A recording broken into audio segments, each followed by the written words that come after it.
May it please the Court, my name is Robert Glazier. I represent the Village of Pinecrest, with me is Village Attorney Cynthia Everett. I'd like to take 2 minutes for rebuttal, please. Under Florida law, there can be a forfeiture if the owner should have known, after a reasonable inquiry. Well, tell us the summary judgment evidence that connects this $1 million Pinecrest home to her knowledge that it might be used as a grow house. The evidence that connects her knowledge that it was a grow house, I think a crucial point is that she rented the house to a man who had died 10 years before. That's not smart. It would have been smarter to get a creditworthy tenant and investigate him and do all of that.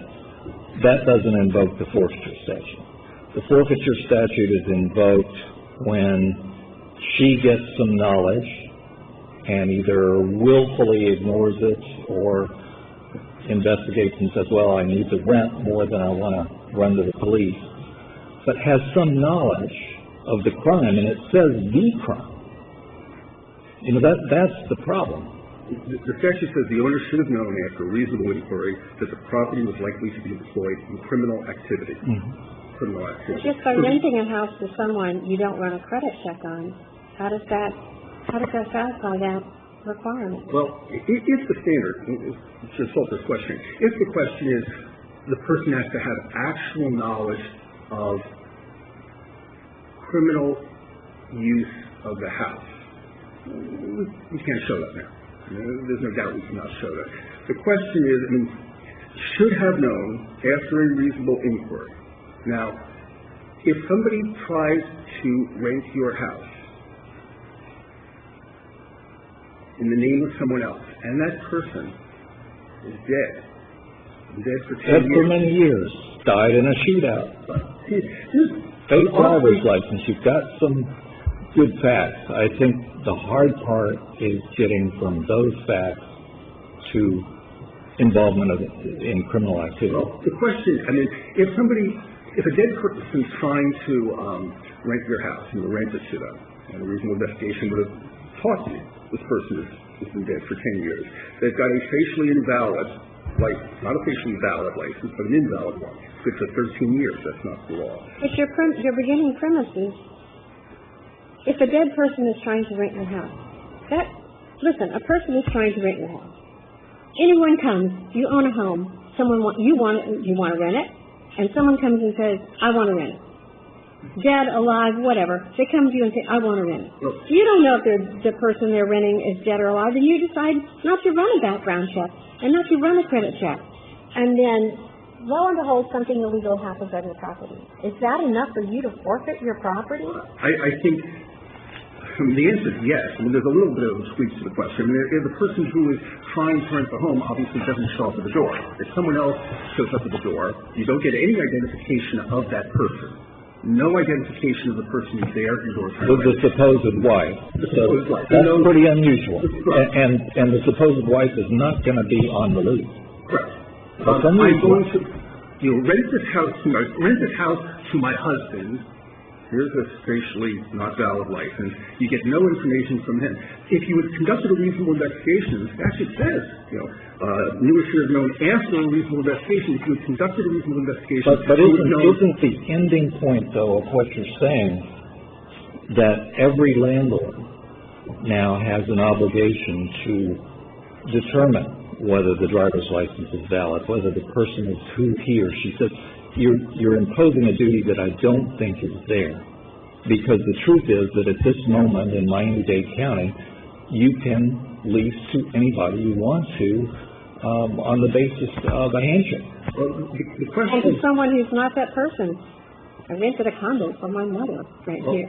Sight unseen to the little old lady without a single credit check or anything else.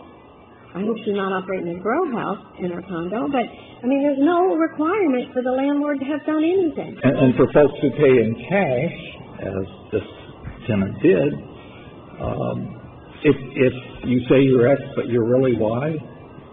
There's cash, 150 bills, stack of bills. But let me take We are not saying as a matter of law. We know there's a reasonable investigation required. That's the statute here. You just want to try. You believe there's enough. You believe, Mr. Glazier, that there's enough there, enough circumstantial evidence there that if it goes to the jury and the jury comes your way, that's supportable on an appeal. That's all you're saying today. That's all you're saying. We can argue all day about whether she was a crook or not a crook. Right. And the arguments that that nobody has to conduct this, those arguments can be made to the jury. Hey, I just did what anybody did. You shouldn't fault me. It was not. I shouldn't have known after a reasonable inquiry the property was likely to be employed in criminal activity. We're not asking for a directed verdict. And in fact, at the end of the case, there's a bit of a different standard for directed verdicts on the other side. But the question is whether we ever get to a jury. And when you've got it's like, should have known after a reasonable inquiry that the property was likely to, those just scream out as jury issues rather than issues to be resolved as a matter of law. But that's a question that's asked at this stage, is it not? Otherwise, you just go right directly to the jury and get the determination. Isn't this the preliminary question that's asked? Isn't this the appropriate procedure and at this juncture to decide whether you're going to get to that jury? We're not saying that summary judgment rules don't apply in forfeiture cases. Of course they do.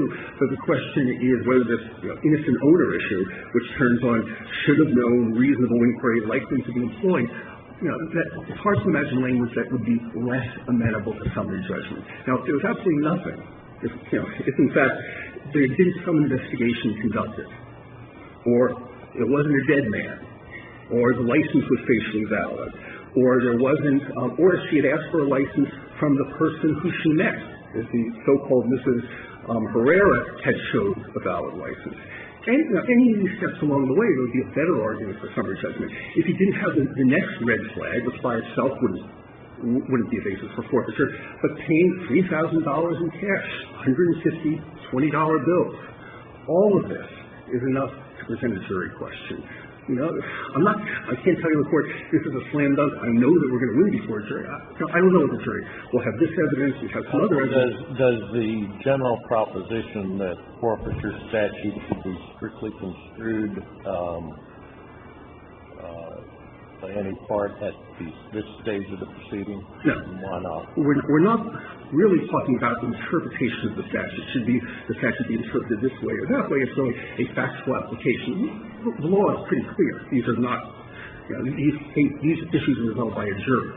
So I don't think that law has the principle has any application here. The statute is constitutional. That would be one limitation of the government. But here, this becomes a jury question. And if post-trial there's a motion for directed verdict to come back, I'm not really sure how that can be second-guessed then, but we could talk about that. The point is that this is a jury question of these facts. Thank you. Counsel? Good morning, Richard Diaz on behalf of the appellee, Zenaida Gomez. One of the things that Mr. Glazer said that I strongly disagree with is that the statute requires an investigation. The word investigation does not appear in the statute. The word is reasonable inquiry. And I think there's two important points that we need to consider. Isn't that a factual question as to whether or not this individual, Ms. Gomez, made a reasonable inquiry? If somebody calls her, she signs a lease, gets a copy of a driver's license that has something in error on it. Obviously, an old driver's license, one that I think is expired, but at least has an error on it. I mean, doesn't that at a minimum put Ms. Gomez legally on inquiry notice, or at least from a jury standpoint? I believe not, and here's the reason why. When we're talking about reasonable inquiry, there's two things that come into play first. One is, the more information you have up front, the less duty there is to inquire, because questions that you would be asking have been answered by the lease, and I'm going to talk about that in a moment. The other thing is, the more that you are putting at risk, the greater the duty to inquire. If you're giving somebody a car that is mobile, and you're not getting security for it, that could be problematic. But when you're giving somebody possession of a residence that is rooted in real estate, where if they don't pay, you can evict them, your property is not at risk. And you get a security deposit. And you get a security The deposit. inquiry, you're saying the inquiry here for a homeowner renting a piece of property is, am I going to get paid the rent to someone I hand over the property to? There are many inquiries that are answered by the lease itself. For example, Well, let's look at the lease. Would you do that for a moment? I don't mean to interrupt you, but I think we're on the same track in wanting to look at the lease, because that's what your client had. Look at page 4, if you will, just of where they signed.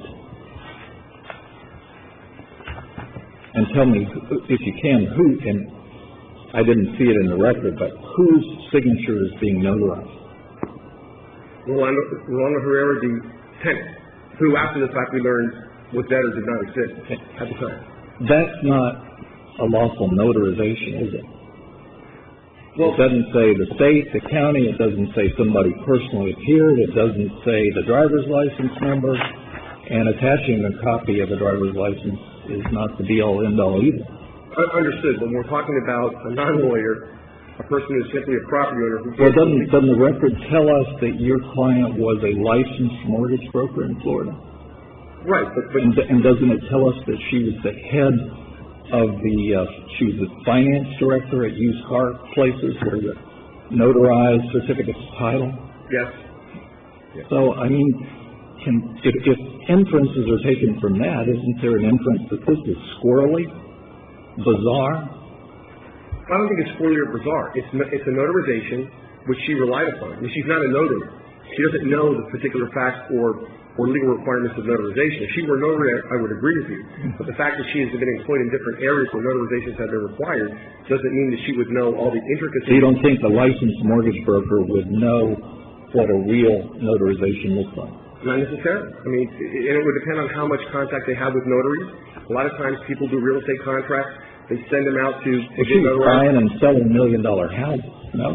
Yes. Okay. Yes. But the other issue, Don't all of those facts at least raise a jury question as to whether or not she was being willfully blind? well, I don't think so, because I mean, just a jury question, not an answer, but a jury question. If she has all of that background and she decides not to do anything more, seems to me that it raises an inference that she was willfully blind, and on a summary judgment motion, if there's some reasonable inference out there, that usually requires a denial. again, I think we have to go back to the snapshot view of what she knew at the time the tenant brought her the lease.